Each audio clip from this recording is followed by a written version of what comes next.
সুপ্রভাত, ম্যাথ বইতে তোমাদের স্বাগত। আজকের ক্লাসে আমরা মৌলিক উৎপাদকের মাধ্যমে লসাগু এবং গসাগু নির্ণয় করতে শিখব। চলো শুরু করি। প্রশ্নটা তোমরা দেখতেই পাচ্ছ, বলেছে মৌলিক উৎপাদকের সাহায্যে লসাগু ও গসাগু নির্ণয়। সংখ্যা দেওয়া আছে 12 ও 30। প্রথমেই আগে আমরা 12 ও 30-এর মৌলিক উৎপাদকের বিশ্লেষণ করে নেব। দেখো কিভাবে।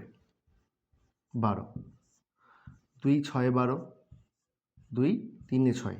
আমরা কিন্তু এটাকে 6 দিয়ে ভাগ করতে পারতাম, করিনি কেন? কারণ হচ্ছে আমরা চাইছি মৌলিক উৎপাদকের সাহায্যে, তাই মৌলিক সংখ্যাগুলো দ্বারাই কিন্তু আমরা ভাগ করব। তার জন্য এইভাবে নিলাম। তাহলে 12কে কি লেখা যাবে? দেখো, লেখা যাবে 2 গুণ 2 গুণ 3।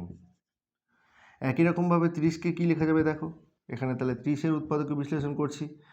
3 10-এ 30, 2 5-এ 10। তাহলে কি লেখা যাবে?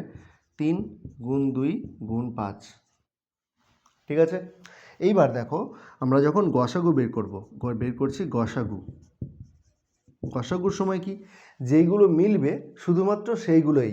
দেখো এখানে এই 2 মিলল, দুটোতেই আছে, তার জন্য একটা 2 নিলাম। এবার দেখো এই 3 মিলল, তাহলে একটা 3 নেওয়া যাবে। তাহলে 2 আর 3-এ 6। তাহলে গসাগু হলো 6। এবার আমরা লসাগু বের করছি। লসাগুর নিয়মটা কি? লসাগুর নিয়ম হচ্ছে যেগুলো মিলবে সেইগুলো এবং যেগুলো মিলবে না সেইগুলো। কি করে দেখো, তাহলে মিলেছে কি কি? 2 আর 3 তো মিলেছে, আমি আগেই দেখিয়েছি। এই 2টা মেলেনি, তাহলে এই 2টা নিয়ে নিলাম। এই 5টা মেলেনি, তাহলে এই 5টা নিয়ে নিলাম। তাহলে দেখো 2 3-এ 6, 6 2-এ 12, 12 5-এ 60। এই হচ্ছে 12 ও 30-এর লসাগু এবং গসাগু। এটাই হচ্ছে মৌলিক উৎপাদকের সাহায্যে লসাগু এবং গসাগু নির্ণয়। তোমরা কমেন্টে জানাও 24 ও 45-এর লসাগু ও গসাগু কত হবে। বোঝা গেছে? এইবার আমরা আরেকটা পদ্ধতির সাহায্যে লসাগু এবং গসাগু নির্ণয় করতে শিখব, দেখে নিই। পরের পদ্ধতি হচ্ছে সংক্ষিপ্ত পদ্ধতি বা প্রত্যক্ষ পদ্ধতি। এই পদ্ধতির সাহায্যে আমরা 18, 42 এবং 54-এর লসাগু এবং গসাগু নির্ণয় করতে শিখব। চলো দেখে নিচ্ছি।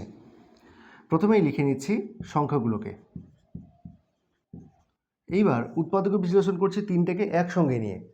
এইবার এমন একটা সংখ্যা নিতে হবে যেই সংখ্যাটা 3টাকেই ভাগ করতে পারে। আমি দেখছি প্রত্যেকটাই জোড় সংখ্যা, তাই 2 দিয়ে তো ভাগ যাবেই। তাহলে 2 9 18, 2 21 42, 2 2 4, 1 দিলে 5 হয়, তাহলে 1 আর নামবে 4, হলো 14, 2 7 14।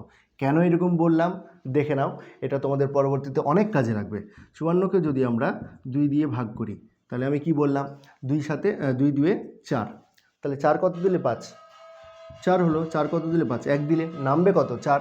ওই জন্য আমি বলছিলাম যে 2 2 4, 4 কত দিলে 5? তাহলে 1 হলো, নামলো হচ্ছে 4, তাহলে হলো কত? 1 আর 5-এ 4 বসলো, হলো 14, 2 7 14। এই হচ্ছে নিয়ম।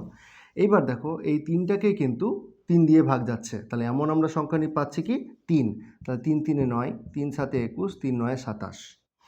যদি গসাগু নির্ণয় করতে বলে তাহলে কিন্তু আমরা এর পরে দেখছি যে 3 7 9 এই 3টাকে ভাগ করতে পারে এমন কোনো সংখ্যা নেই।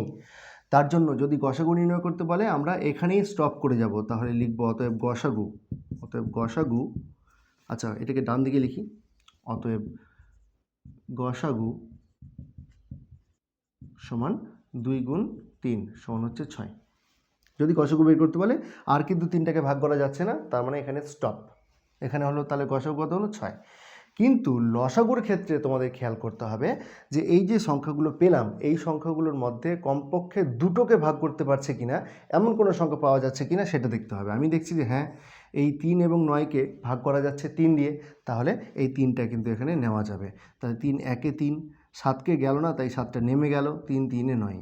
এইবার কিন্তু পড়ে আছে এখানে 1 7 আর 3, এইখানের মধ্যে দুটোকে ভাগ করতে পারে এমন কোনো সংখ্যা আমরা পাচ্ছি না। তার জন্য এখানে আমরা এবার স্টপ হয়ে যাব। তাহলে লিখব অতএব লসাগু সমান কত হবে? দেখো 2 গুণ 3 গুণ 3 গুণ 7 গুণ 3, 2 3 3 7 3, একটাকে নেওয়ার দরকার নেই। এইবার দেখো 2 3-এ 6, 6 3-এ 18, 18 3-এ 54, 54 7-এ, মানে 7 4-এ 28-এর 8, হাতে থাকলো 2, 7 5-এ 35 আর 2 37, তাহলে 378। লসাগু হলো 378 আর গসাগু হলো 6। তোমরা বলো 24 ও 45-এর লসাগু ও গসাগু কত হবে। আজকের ক্লাসটা তাহলে এখানেই শেষ করছি। দেখা হচ্ছে অন্য কোনো একটা ক্লাসে। ক্লাসটা কেমন লাগলো জানাতে কমেন্ট করো। চ্যানেলে নতুন হয়ে থাকলে সাবস্ক্রাইব করে সাথে থেকো।